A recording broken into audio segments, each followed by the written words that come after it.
Dawn breaks over the Jordan River. 300 men wade through the shallows, famished, exhausted, and still giving chase. Ahead of them are Zebah and Zalmunna, the fleeing kings of Midian.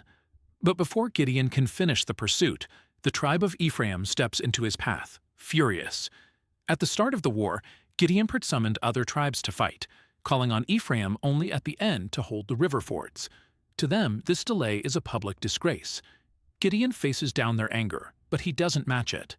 The Malbim points out that Gideon offers a calculated, soft answer. He asks them, "Are not the gleanings of Ephraim better than the vintage of Abiezer?" He tells them that their finish, capturing the Midianite chieftains, outweighed his own beginning. With that single comparison, the anger dies.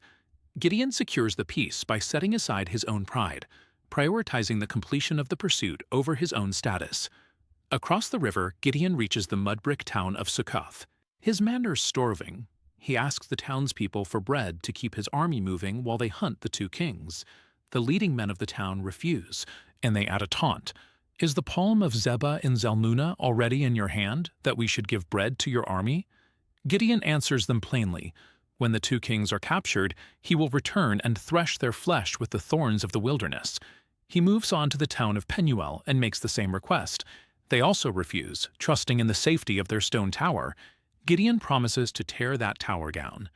These towns are denying basic sustenance to the men fighting on their behalf. That refusal incurs a legal and moral debt, one that Gideon is now bound to collect. Farther east at Karkor, the remnant of the Midianite host lies at ease.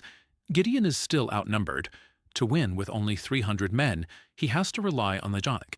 Taking the route of the tent-dwellers, his men strike the camp right before the rising of the sun. The sudden raid breaks the host. Zebah and Zalmunna try to run, but Gideon gives chase and takes both kings alive. The pursuit is over.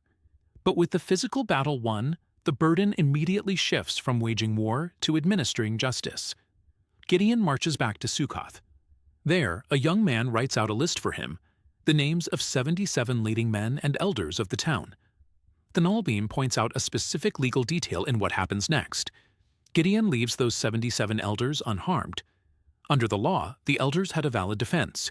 The war was not yet won, which meant the town owed no formal army levy to Gideon's forces. But Gideon disciplines the townsmen with desert thorns. The elders stood on a point of law, but the townsfolk refused plain charity to starving men. For that, there is no defense. Gideon weighs the claims one by one, separating those with a legal immunity from those with a moral failure. Gideon then turns to the captured kings. He doesn't execute them in the heat of battle. Instead, he holds a formal trial, questioning them about the men they killed at Tabor. The kings defend their actions.